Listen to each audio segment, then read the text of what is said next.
thank you, ladies and gentlemen, for coming. I'm glad there wasn't too much traffic after the president's speech. So this afternoon, and thank you to Rayan and to Ben for joining me today, we're talking about building the future. And what does that mean? From my point of view, what we'd like to understand today, and perhaps from two of the most preeminent experts, on what the long-term consequences are and the near-term decisions that need to be made in order to build for the future, whether it's innovation, technology, people skills, investing in the next generation, thinking outside of a box that we can't even dream of defining. And I could think of no better people than Rayan Faiz, the Deputy CEO of NEOM, and Ben Lam, who's the CEO of Colossal. And today, gentlemen, I'd like you to discuss with me technology, policy, sustainability, and culture, and how all of these are evolving together. And if you could share with us what signals, since we've been in Davos for a couple of days now, do you see that are coming out that would help us to build for a better tomorrow? And with that, Rayan, I'd love to start with you. I know your days spent thinking about future cities, future of innovation, future of living. What does it actually mean to you, this future that you're building, and how is it different from how organizations traditionally plan for the future? First of all, thank you, Your Royal Highness, for the invitation and for being here, and pleasure seeing you again, Ben. Before we start, we need to remind people that NEOM is not just a company, it's a region. It's the region the size of Belgium. So when we think of building organizations, it's building an organization that is suitable for building a regional building and a city building exercise. And it all starts with a very strong and bold vision led by His Royal Highness, the Crown Prince and the chairman of NEOM, and his vision around NEOM being the land of the future, attracting the best talent, the brightest mind and the best talent from all over the world to embody pioneering ideas and clear the way for imagination. When you look at that vision, it sets the challenge for us to really think creatively of what the future looks like and make decisions today that cater for that. And as we're talking about conservation, one of the key pillars of what that vision translates into is redefining business, redefining livability, and redefining conservation, and setting a blueprint of what a sustainable and economical city of the future could look like. So it's not only nice buildings, it's the whole ecosystem sustainability.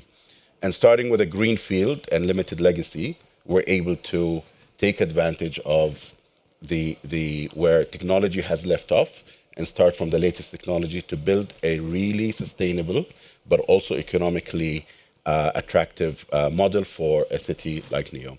I'll give you a couple of examples.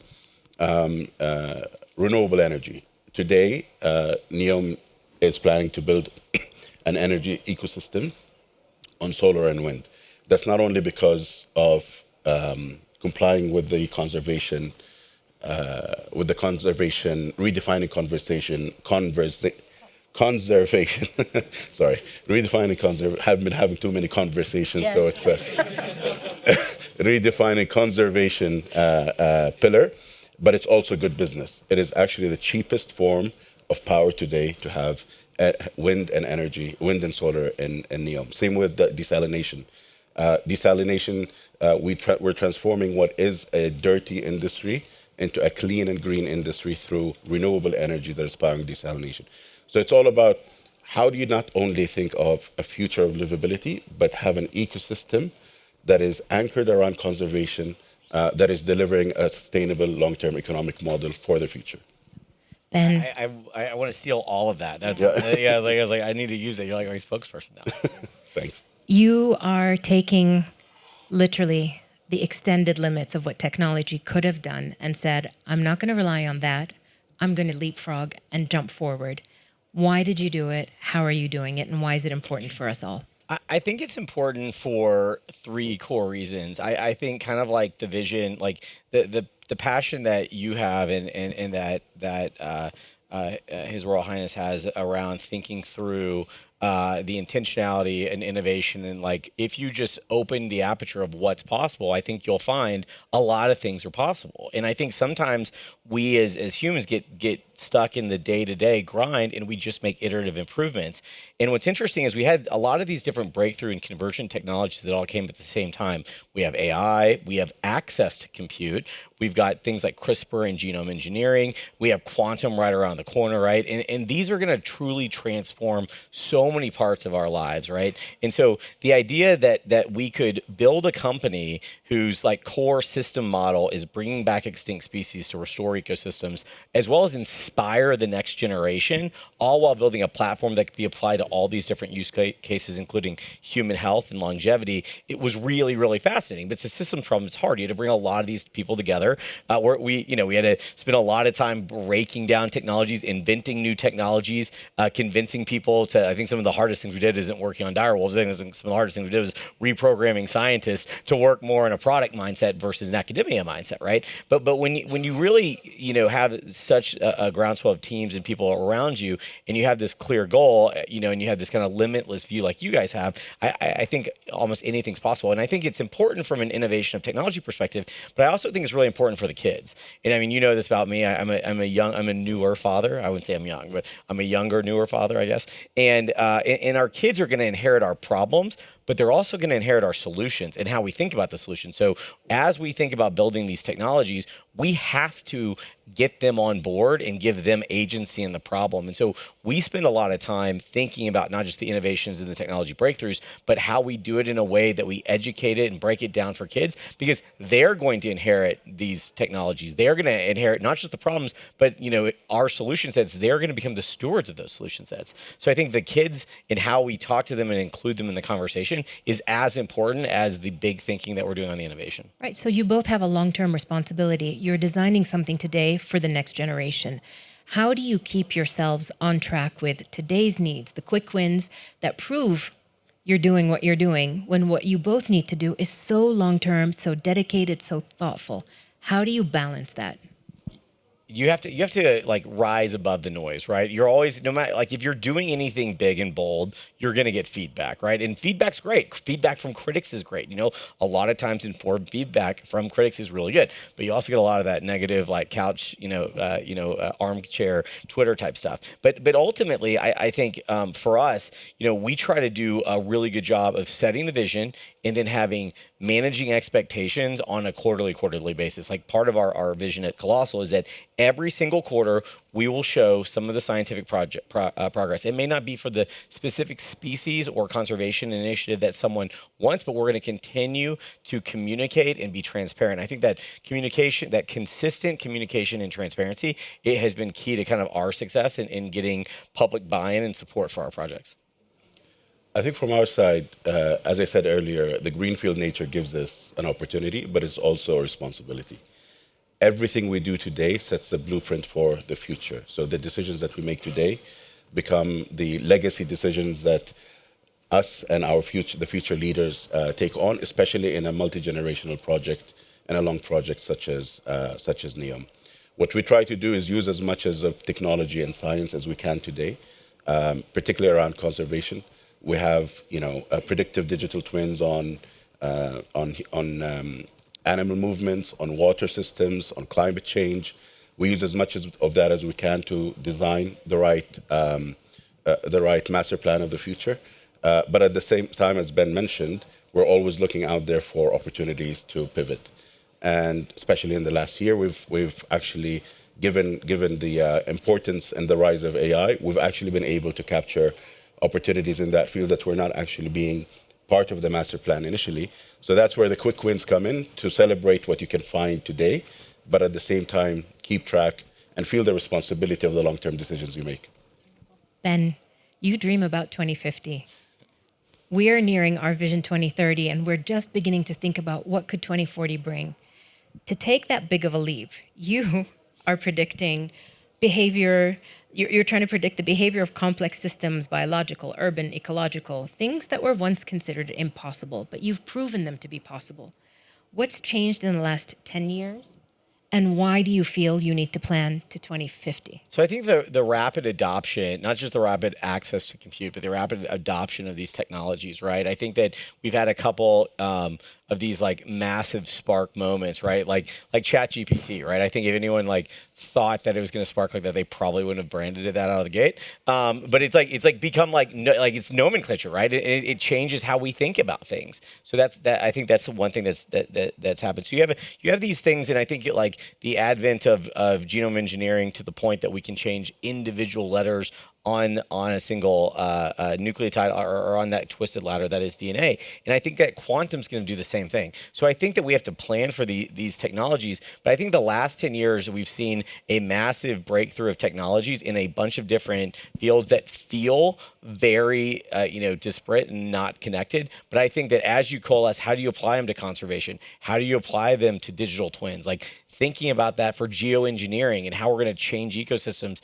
and reverse some of the damages that we've done, not just to the biodiversity, but to the environment itself. And so I really think that we're going to see not just a proliferation of new technologies and these existing technologies be rapidly adopted, but I think you're going to see these convergence. And I think that's one of the things that we're trying to do at Colossal is like really ensure that we are of a convergence of these technologies, because everything that we do is when people come see the lab, they're like, we're surprised how much you do on the computer. I was like, well, that's 40% of what we do is in the computer. It's not in the wet lab, right? And so I think that convergence trend and that acceleration is just going to get faster and faster and faster. And I think things that we thought were going to be 2050 are going to be like 2035. Right.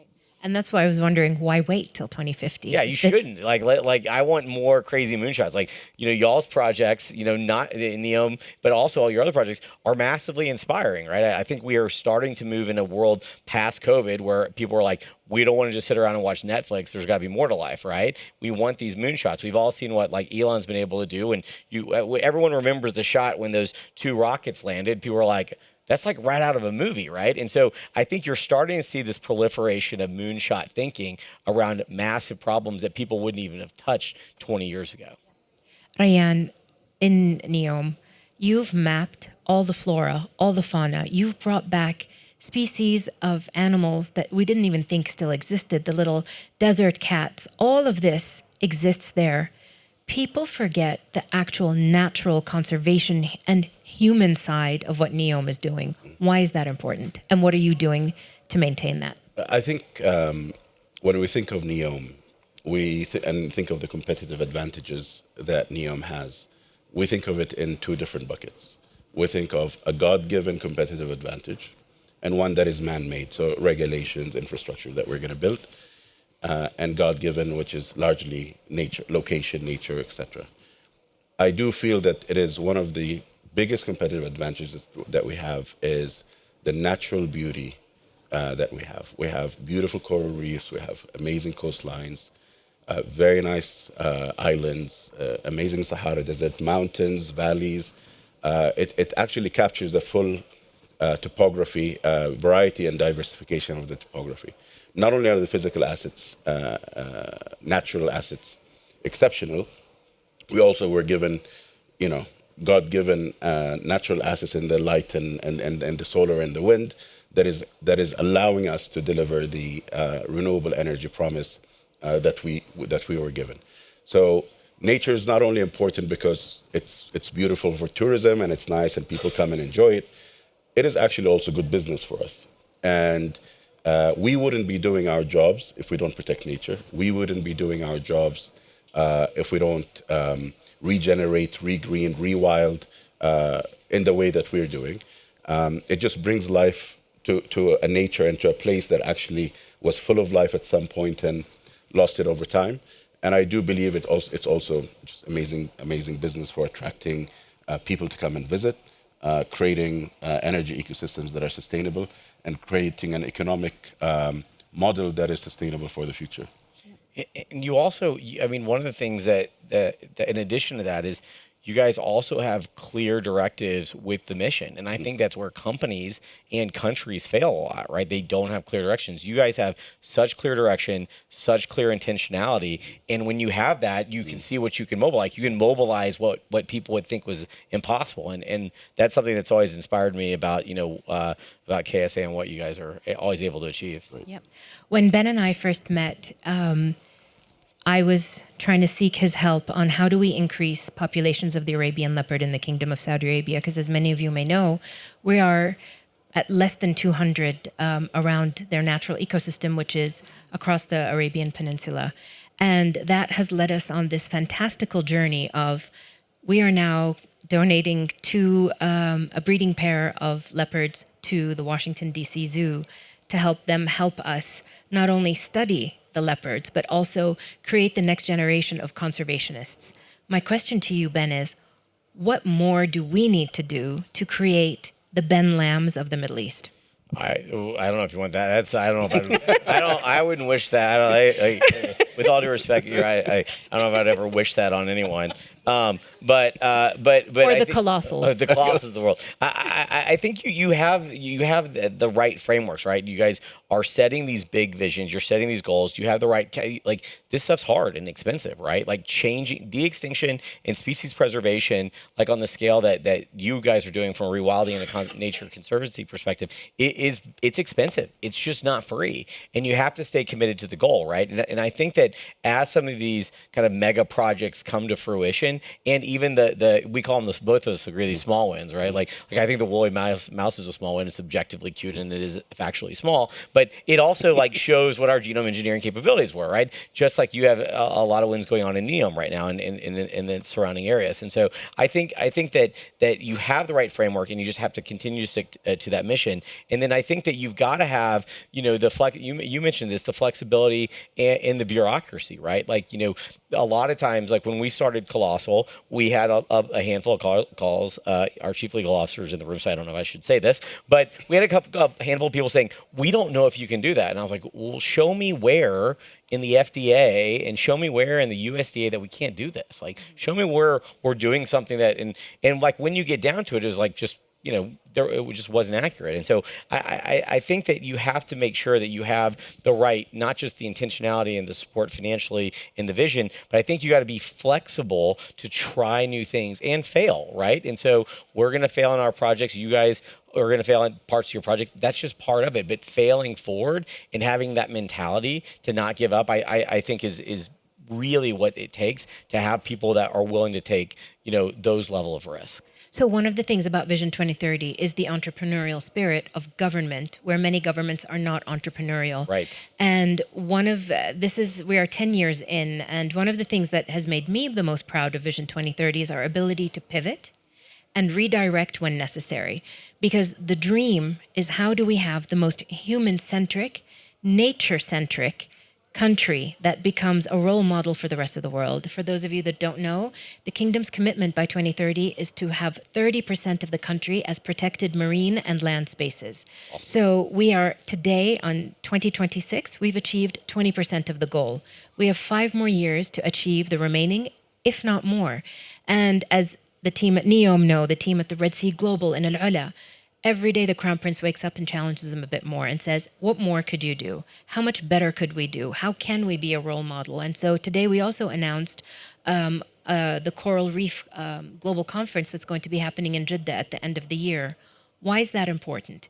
Because in the same way that both of you in the work that you've done have discovered those magical things that you found out by accident but are game changers, we found out that we have coral that's been alive for over 1,000 years in the Red Sea that has been able to maintain itself and still thrive and grow, even with the heat fluctuations and the increase in temperature. What does that mean for the world? We don't know yet, but we have that resource, we have that opportunity, and we owe it to the world to invite them in to come and learn. With Neom, you guys have been really, I think, in the forefront of saying, what do I know today that I need to pivot from and change to achieve the goal that I want? And I think that's something to be commendable. But it is the goal of how do we stay innovative, light, lean, and pivot. A lot of the work that you're doing at is it Hexagon? Oxagon. Oxagon. What are you doing there? So what we've done there, and if you allow me when I'm done, just to give a bit of a sales Please pitch do. on the concept. Go for it. What we've done there is we've tried many things, actually, to your point. And Oxagon has been in place for the last 4 years. We tried many sectors, and we had a strategy that involved 7 different sectors.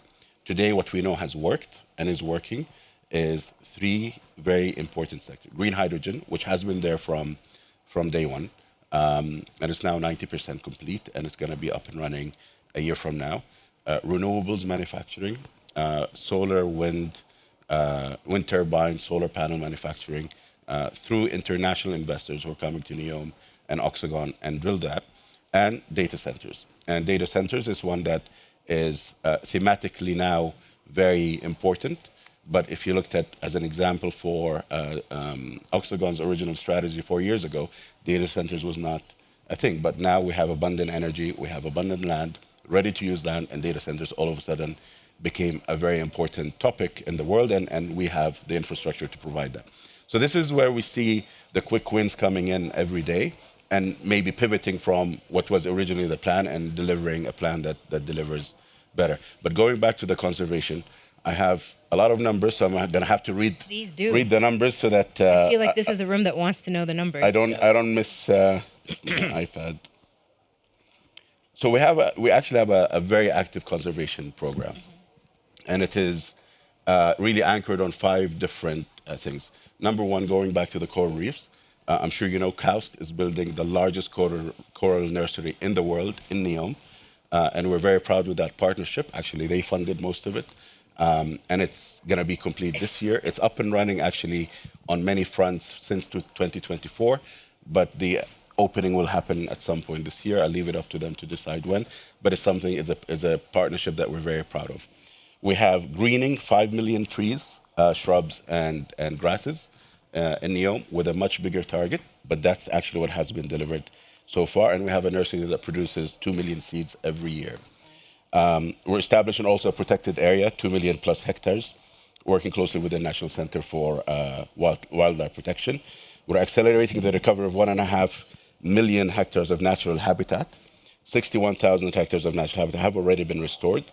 And we're rewilding 2 million hectares with species that, as Princess Rima said, lived in the place a while ago, from oryxes, ibex, gazelles, hopefully potentially introducing the cheetahs soon because that was part of the natural habitat.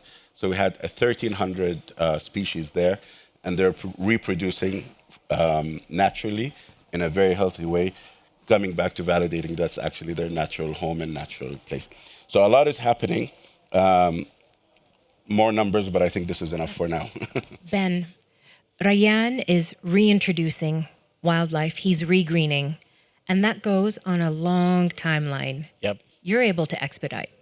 Give us the case for why expediting. So one of the things that I've talked about, because people a lot of times will talk about, the de-extinction efforts, right? The woolly mammoth, the Tasmanian tiger, and so forth. And as I sometimes mention, and as many times as people let me talk about it, that they don't talk about any of our conservation projects. We have more conservation projects going on than de-extinction projects. But what's really interesting in where I think these technologies can innovate to go even faster is that captive breeding programs and also establishing the right areas like what you guys are doing are fantastic in terms of giving them the right environment. But still, there are still some species that aren't the most efficient at mating or other things, and so we have to think about how we can use what's called assisted reproductive technologies. And so one of the things that we are focusing on in our pipeline in kind of our long-term vision with Colossal is creating effectively like the seed vault, like what we have in Europe here around seeds. We don't have that for animals.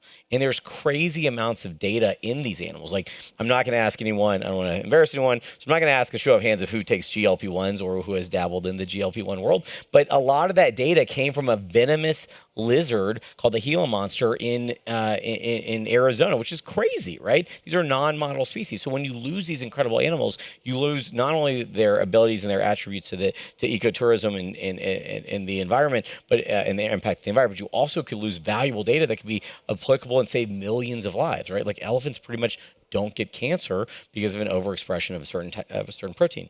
And so there's a lot of data in this. And so our long-term vision with what we're doing, while de-extinction is key to it, is we want to create these biovaults. We want to be able to study the genetics of the Arabian leopard or of some of these other species. We want to really map and understand population bottleneck, because we could do a count and a survey and say, oh, there's this many, but what is the genetic health of that species, right? And even if you do everything right, we've all seen that terrible picture of the panda from the the koala from the wildfires in Australia reaching for help. Like it's now in kind of the zeitgeist. And so even if you do everything right and protect the land and do everything, you could still have a terrible natural disaster that you had no control over and wipe out that genetic diversity. So backing up the species, doing full sequences, understanding genetic diversity, and being able to even use synthetic biology to engineer genetic diversity.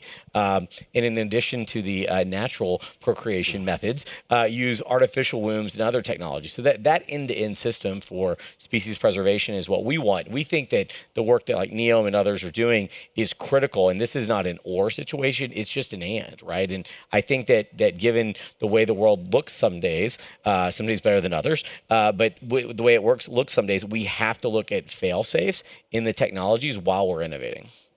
Ryan, you and we, I should say, at NEOM had, to your point, it's Greenfield, the luxury to write the regulations and policies as needed. How did you go about with designing the policies around conservation?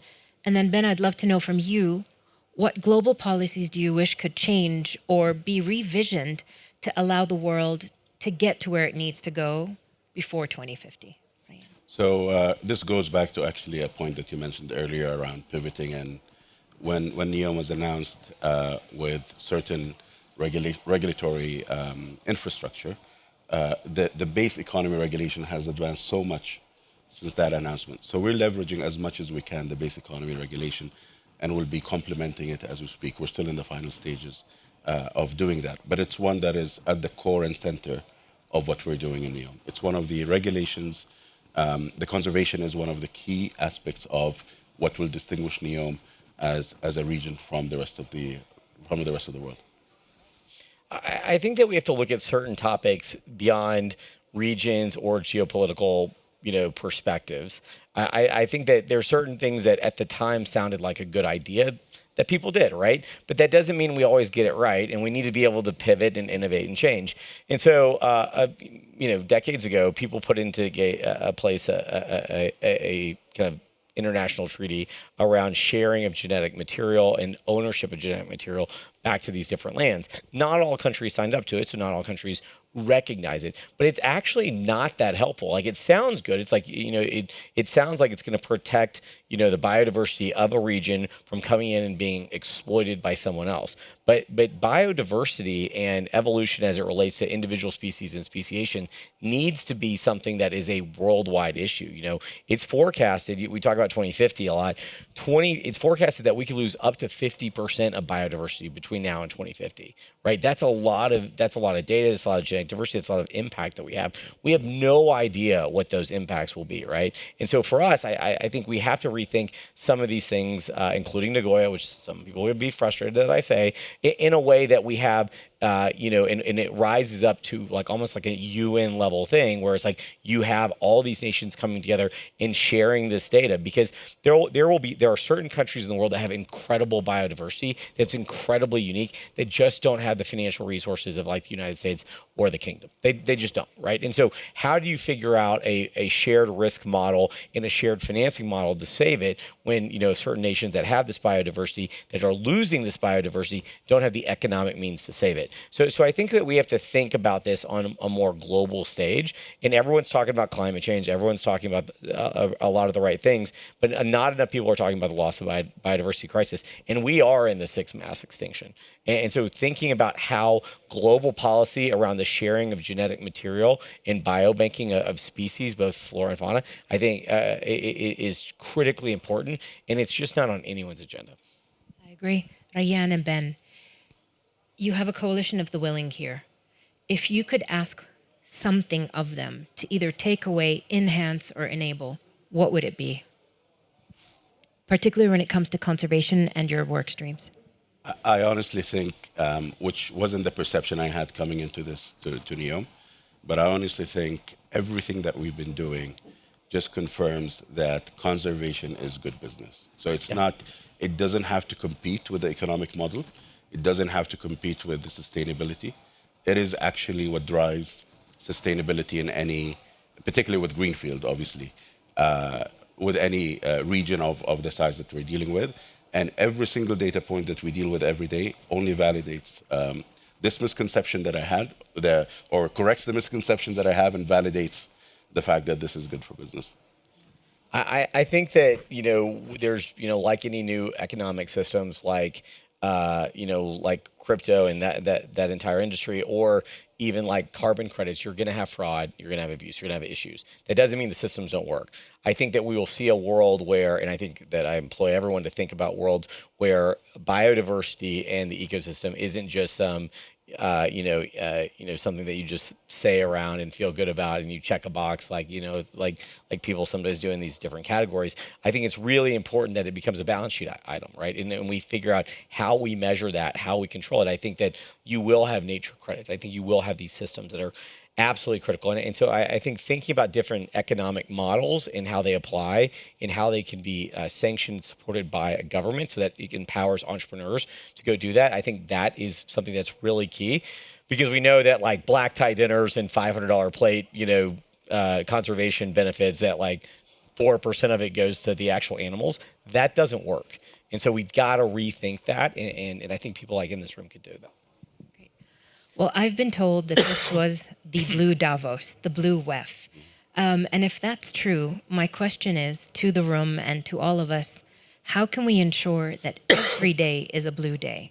How do we ensure when we go to work, whether it is in government, private sector, whether we're volunteering, how do we keep this message going forward that blue is important? Because I think we've all been told about green, but you can't have one without the other. And as I look across this room, I see friends who I thank for their work and I thank for what they do. But we have a responsibility, those in the room who know each other, to keep amplifying this. But also a takeaway that I have from a panel that I was on earlier today. We have to learn to speak the language of business, because the language of science, the scientists understand. People in business don't understand it. So how can we, my challenge, my ask, adding on to theirs, is how do we take the language of science, which we all believe in, and translate that into the language of business to make it profitable for the bottom line, to understand that the work that we're doing, what we need, is critical, not just for our environment, for the sustainability of the economy, for the sustainability of the world as we know it today. Because without that understanding, the ecosystem that we actually need from business to science is broken and fractured. And we are in love with the oceans. We are in love with the birds and the giraffes, and we're in love with the leopards. I adore them. But I have struggled to convince the private sector how to adore them until I myself reframed how I speak about what this is. To your point, if you didn't feel that when you were a banker, but you felt it when you were at NEOM, how do we give everyone that experience? What is the journey that we can do to invite people into the world of science, into the beauty of what this animal kingdom that we actually live in? And I feel, and what I have observed in the past 6 years of trying to work in this environment of balancing business and the environment, is people forget when we talk about biodiversity, the impact and the effect that the human has. We have a responsibility to speak on behalf of these creatures that can't speak for themselves, and we have to advocate for them. We do really well advocating for ourselves, but not for them. And so I leave this room with that responsibility. You today, I am putting on your shoulders the necessity to advocate for the creatures that can't speak for themselves, to build businesses that are profitable for us, but also create equitable welfare for those that can't speak for themselves. And let's work on creating the economy of nature to be the economy of people and nature. And with that, ladies and gentlemen, I thank you for your time, and I thank these two sensational human beings for joining us on this panel. Thank you very much. Thank you. Thank you so much. Thank you.